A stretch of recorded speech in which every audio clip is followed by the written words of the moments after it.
Domingo segundo de Mateo, Mateo 4, versículos del 18 al 23. Dependencia y dependencias. Gerontas Atanasio Mitilineos. Muy importante sobre la plaga actual de las drogas, sobre todo los jóvenes, dependencia de Cristo Dios para ser independiente y libre de las drogas, y el rey de la primera droga creada, el alcohol.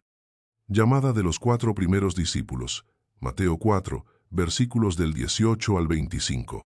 Andando junto al mar de Galilea vio a 2 hermanos, Simón, más tarde llamado Pedro por el mismo Cristo, y su hermano Andrés, que echaban la red en el mar, porque eran pescadores. Les dice, venid conmigo, y os haré capaces de pescar y atraer hombres en el reinado de la realeza increada de los cielos por vuestra red del querigma. Y ellos, dejando al instante las redes, lo siguieron. Y pasando de allí adelante, vio a otros 2 hermanos, Jacobo, el de Zebedeo, y Juan su hermano, que remendaban sus redes en la barca con su padre Zebedeo, y los llamó. Y ellos, dejando al instante la barca y a su padre, lo siguieron. Y recorría toda Galilea enseñando en las sinagogas de ellos, proclamando la alegre noticia, el evangelio del reinado de la realeza increada, y sanando toda enfermedad física, psíquica y espiritual y toda dolencia del pueblo.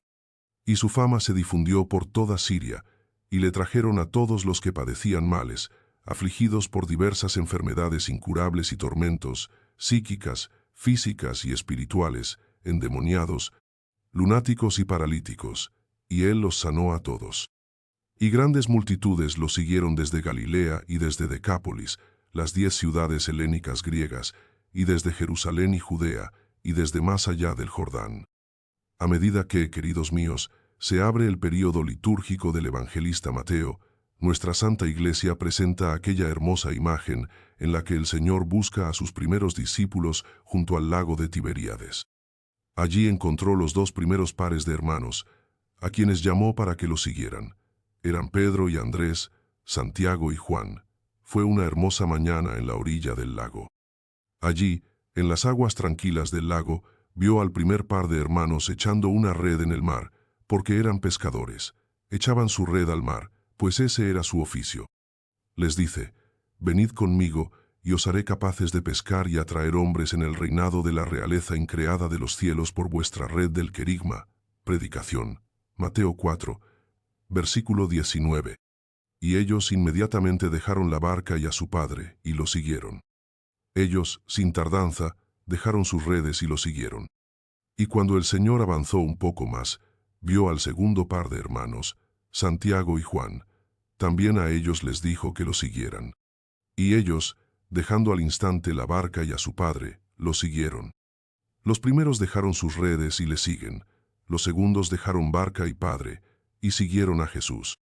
Permanecemos, queridos míos, asombrados de que tanto los unos como los otros dejaron inmediatamente todo lo que los ataba y siguieron a Cristo. Los caracteriza ese inmediatamente, los define una liberación de aquello con lo que estaban ligados, personas y cosas. Es algo admirable. Y permanecen en la dependencia de Jesús, sin condiciones ni acuerdos. De esta renuncia a las dependencias y de esta transición a una nueva dependencia, queridos míos, hablaremos hoy. Los discípulos, siendo pescadores de profesión, porque eran pescadores, para que no se piense que simplemente estaban practicando su afición o que eran aficionados, fueron al lago para pescar. Eran profesionales, vivían de eso, ese era su trabajo. Los discípulos, pues, como pescadores profesionales y como personas, tenían sus propias familias, como Pedro, que tenía suegra, nos señala el Evangelio en otro pasaje.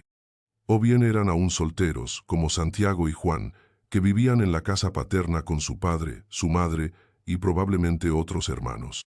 En todo caso, se encontraban en el ámbito de las dependencias legales y naturales. En verdad, todo ser humano que viene al mundo, desde el momento en que comienza a tomar forma dentro del seno materno, entra en dependencia del espacio y del tiempo. El ser humano, por necesidad, está sujeto al espacio y al tiempo. Son 2 ataduras que se imponen inmediatamente a toda existencia, y de las cuales, espacio y tiempo, es imposible que se libere cualquier ser, naturalmente también el ser humano. Así nace el hombre, y posteriormente entra en una compleja red de dependencias, de interdependencias. Entre personas, socialmente, tenemos una dependencia mutua, y entre el ser humano y su entorno, biológicamente. Respiramos aire, sin aire no podemos vivir. Dependemos del aire, del oxígeno que contiene, también del agua, de los alimentos, del sol. En general, dependemos. Incluso de la gravedad que nos mantiene sobre la Tierra, etc. Y esta misma Tierra depende también de nuestro Sol. ¿Cómo se mueve nuestra Tierra? Se mueve en torno al Sol, dependiendo de él. Pero incluso nuestro Sol pertenece a nuestra galaxia. Si uno considera que, según lo que hemos observado hasta hoy, existen unos 200.000 millones de galaxias, y cada galaxia tiene millones y miles de millones de soles, uno depende del otro. Y todas estas dependencias son completamente naturales, por diseño. Así quiso Dios hacer las cosas, que existiera una interdependencia. No existe nada, absolutamente nada en este mundo que sea independiente, ni siquiera un electrón. No digo ya un átomo de materia, ni siquiera un electrón podríamos decir, es independiente. Todo depende de algo. Solo una cosa no depende de nada: Dios. Dios está fuera de todo esto. Dios es independiente. En medio de estas laberínticas interdependencias, Dios desea que se realice la comunión de los seres, y que todos los seres juntos vivan en coinonía, conexión, participación y comunión con Dios, por medio de las manos del hombre. Lo visteis antes en la divina liturgia. Levantamos el cáliz sagrado y el santo disco, patena, antes de la consagración del misterio, y le dijimos: vosotros le dijisteis a Dios, por boca del sacerdote. De lo tuyo te ofrecemos lo tuyo. Vosotros lo dijisteis, con las manos del sacerdote, y lo hicisteis, porque vosotros hicisteis el vino y el pan litúrgico. Y el sacerdote, con sus manos que en realidad son vuestras manos, ofrece al Creador la creación. Así se ve claramente que todos los seres, unidos, deben participar de una comunión con Dios a través de las manos del hombre. El hombre ofrece, como sacerdote, la creación a Dios. Prestad atención a esto, todo ser humano. Es lo que dice tanto el Antiguo como el Nuevo Testamento, que Dios hizo a su pueblo sacerdotes y reyes. El conocido reino sacerdotal. No es el momento ahora para analizar lo que significa, para cada fiel bautizado, que es sacerdote de la creación, y también sacerdote de sí mismo ante Dios, ofrece a Dios. Cuando el apóstol Pablo escribe en la carta a los romanos y dice: ofreced vuestros cuerpos como sacrificio vivo, santo, agradable a Dios, que es vuestro culto lógico, es decir, culto espiritual. ¿Qué es esto? Es la pureza de vuestro ser. Es asombroso, queridos míos. Así vivía Adán en el paraíso, ofreciendo la creación.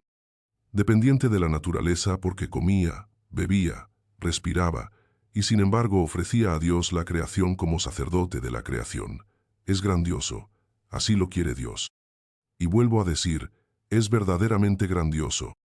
Sin embargo, Adán, al aceptar lo que le propuso el diablo, pasó inmediatamente del ámbito de las dependencias divinas, naturales y legítimas, al ámbito de la dependencia demoníaca. Y aquí comienza una aventura de interdependencias demoníacas. La creación cae bajo el dominio demoníaco con la caída de Adán, y el ser humano queda sometido a una creación demonizada. Esto tiene mucha importancia. Aquí comienza la historia de los patos, pasiones, vicios, adicciones, padecimientos, malos hábitos, patologías, etc., en el hombre. El ser humano empieza a cargarse de patos, o más bien, a habituarse a ellos, y los patos no son otra cosa que la permanencia en el tiempo de pecados concretos. Si miento, y vuelvo a mentir, he cometido un pecado, y si miento una y otra vez, ese pecado se convierte en patos, se convierte en hábito malo. Y entonces tengo una inclinación, tendencia, sin que nadie me lo pida, a decir mentiras incluso donde no es necesario mentir. ¿Por qué? Porque eso se ha convertido en un patos. Así, queridos míos, todo pecado, si se prolonga en el tiempo, se convierte en patos. Y los patos imponen entonces una dependencia sobre el hombre. Aquí es donde el ser humano se convierte en una figura trágica, una dependencia de los patos contra natura y contraria a la ley. Es decir, tanto contra la naturaleza como contra la ley divina. Eso es lo que significa contra natura y fuera de la ley. El hombre se convierte en esclavo de los patos. Y de este modo, no solo no vacila en transgredir los mandamientos de Dios se vuelve ilegal, sino también en violar las leyes naturales, y por ello se convierte en un hombre contra natura. Debo explicar qué significa ser un hombre contra natura. Es algo terrible. En algún lugar el profeta Daniel, refiriéndose al anticristo, dice que abolirá la ley y la naturaleza. Pero no es el momento para desarrollar esto ahora, solo hice una alusión. Ahora bien, ¿qué hace el hombre después de su caída? Busca el placer, hidoní, el placer en sentido amplio, hedonismo, de forma inmediata. Y ese mismo placer, a su vez, impone la dependencia del hombre respecto a él. El placer esclaviza al hombre. La historia del placer comienza en el paraíso, cuando Eva vio que el fruto era hermoso a la vista y agradable para comer, dice la Escritura. ¿Acaso no lo veía antes Eva al fruto? ¿Cómo es que ahora despierta otro tipo de deseo? Como dice San Andrés de Creta en su Gran Canon, eso fue un deseo irracional y un comer irracional. ¿Qué es eso, entonces? Desde el momento en que el hombre prueba, pues, desde allí, comienza la búsqueda del placer, del gozo, lo repito, en sentido amplio, hedonismo, viene el sufrimiento, odini. Desde entonces, idoní, placer, y odini, sufrimiento, irán siempre de la mano. Desde entonces, el ser humano busca el placer, aunque sepa del dolor que le sigue, y de ese modo ha creado el hedonismo, que es el enemigo número uno de la vida espiritual. San Juan Crisóstomo dice que el hedonismo persigue sin que nadie lo persiga, es decir, el hedonismo no persigue como lo hacía Nerón o Diocleciano. En aquellos tiempos, los cristianos realmente se fortalecían y resistían, y se hacían mártires. Pero el hedonismo, la prosperidad material, paraliza al hombre, y éste se entrega al espíritu del mundo.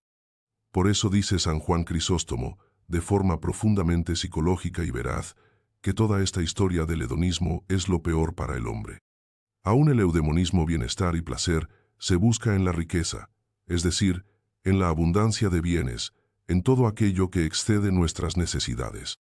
Ese exceso del que habla el apóstol, teniendo alimento y abrigo, con eso estaremos contentos.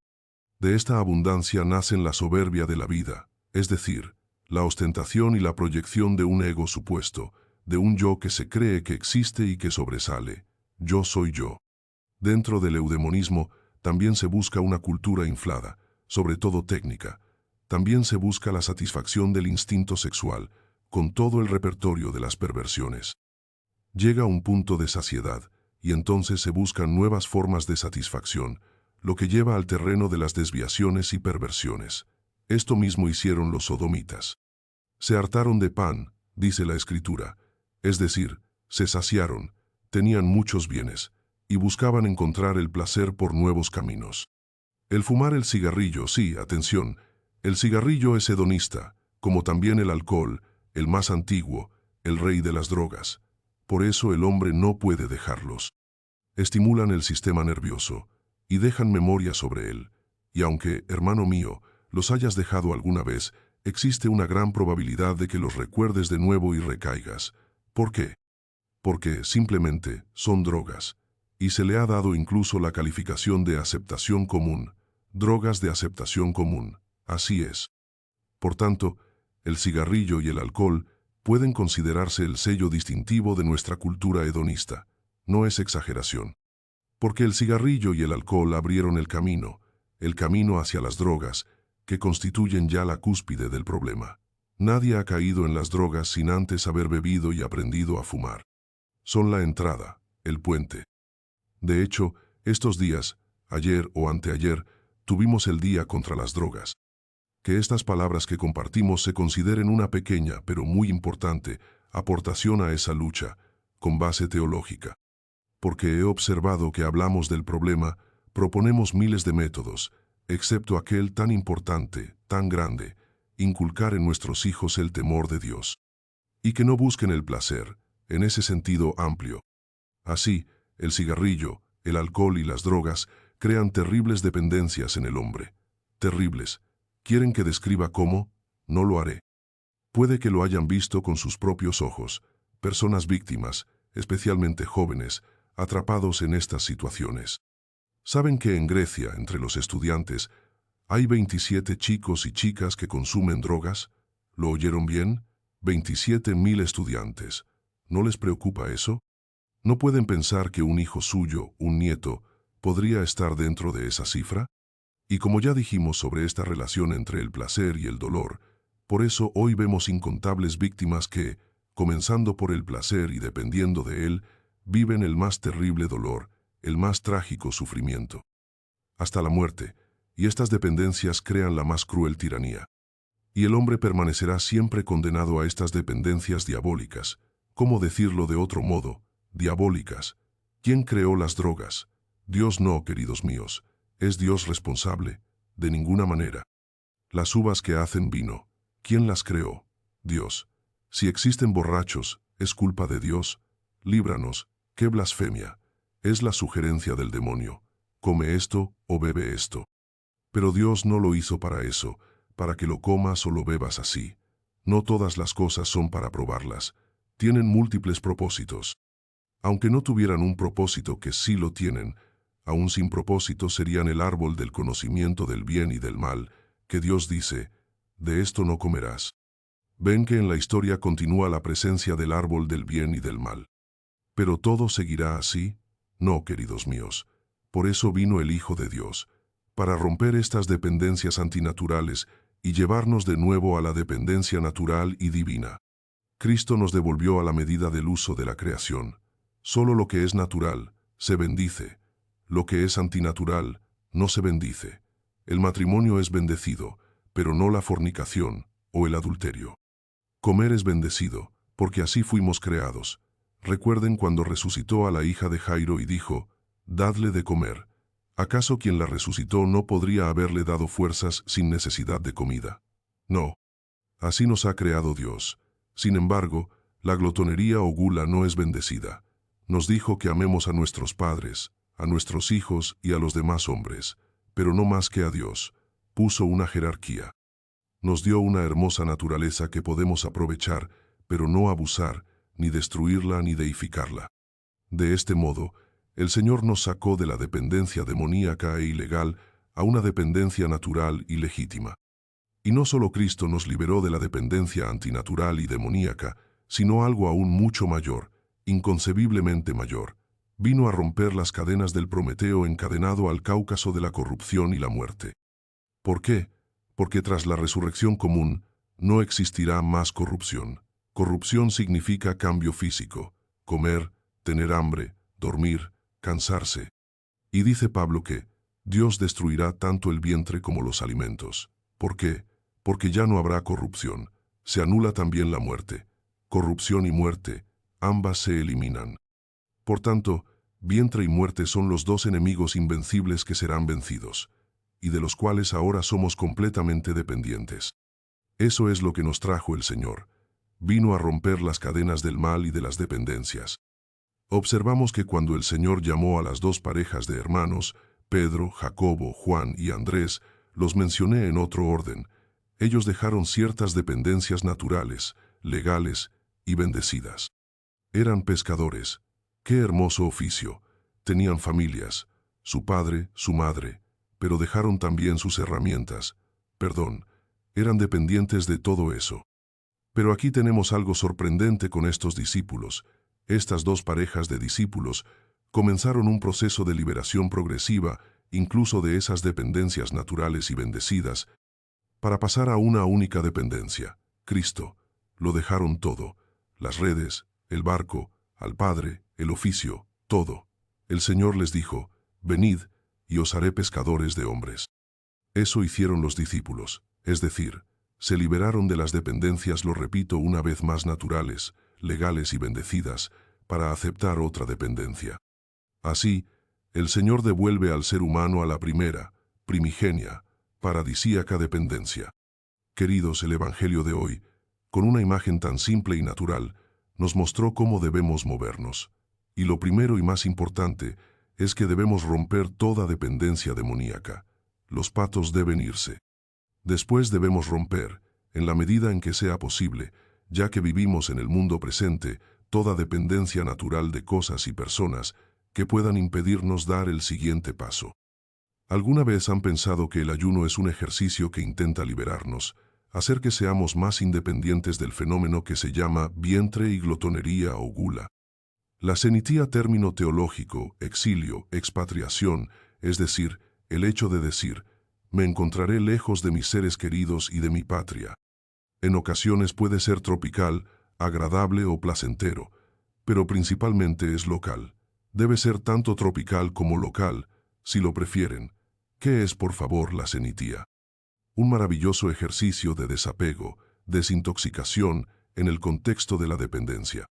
Está relacionada con el proceso de liberarse de una dependencia, ya sea de sustancias, adicciones o influencias externas. Nota explicativa sobre la palabra shenitía. El término se podría traducir como alejamiento, exilio, emigración, ir al extranjero, en general, pero en la vida monástica el término indica alejamiento, exilio, libre y voluntario. Indica, como la exigía serenidad mental y paz cordial, tanto una actitud interior como una exterior. Es, antes que nada, una actitud interior de alejamiento, que tiende a mantenernos ajenos, peregrinos y exiliados. Cf. 1 Pedro 2, versículo 11. En camino hacia la ciudad celeste, puesto que nuestra ciudadanía está en los cielos. Filipenses 3, versículo 20. En este sentido, la cenitía se manifiesta con humildad, rechazando toda curiosidad, no interfiriendo en lo que no nos concierne, dejando de lado todo juicio y evaluando cada cosa en continua referencia con la eternidad, la incertidumbre del mañana, la hora desconocida de nuestra muerte. Pero la cenitía ha sido también definida en un sentido amplio, dentro de la vida monástica, como una elección material de vida, en un país extranjero, para vivir a fondo, en la carne y en la cotidiana percepción, aún psicológica, ese desgarro que es antológicamente propio en todo cristiano, desde el momento en que el bautismo lo ha convertido en un extranjero en el mundo, un sin patria, tendiendo a esa ciudad bien fundada que está en los cielos. Hebreos 11, versículo 10. Fin de la nota explicativa. Pero no nos detenemos aquí. Debemos avanzar hacia el máximo desapego posible de todo lo que no sea el Señor. El maná diario que caía en el desierto, ¿lo recuerdan? Eso es lo que quiere enseñarnos. El Señor no hacía caer el maná durante varios días. Cada día. Hoy, quien recogía más, lo encontraba podrido al día siguiente, excepto el maná de viernes antes del sábado. Ese no se pudría. ¿Por qué? Porque eso quería enseñar el Señor, que el hombre debe mantenerse independiente incluso de su comida natural. Él te la dará, porque allí debe estar tu dependencia. ¿Qué le dijo el Señor al diablo? Está escrito en el Deuteronomio, no solo de pan vive el hombre, y todo este proceso no es otra cosa que un camino continuo hacia la libertad. Y la libertad, como la quiere el Evangelio, después de todo, eso significa, queridos, liberación y salvación, y por eso se le llama a Cristo Redentor y Salvador. Amén. Para la doxa gloria del Santo Dios Trinitario, y con infinita gratitud a nuestro guía espiritual, el bendito Gerontas Atanasio Mitilineos. Homilía pronunciada en el Monasterio Sagrado de Comnineo, Larissa, el 28 de junio de 1992.